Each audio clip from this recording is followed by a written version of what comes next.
یوسف نے کہا اپنے باپ سے کہ اے ابا جان، میں نے خواب دیکھا ہے کہ شب کو 11 ستارے اور سورج اور چاند نے مجھے سجدہ کیا ہے۔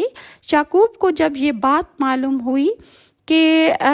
بھائی سب اس کو ذلیل کریں گے، تب انہوں نے کہا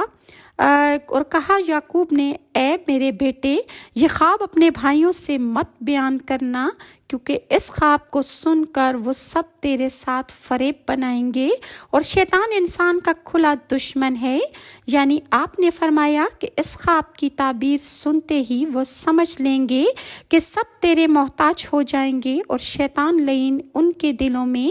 تیرے لیے حسد ڈال دے گا۔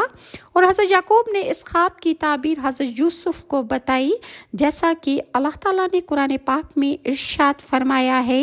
اور اسی طرح نوازے گا تیرا رب تجھے اور تجھ کو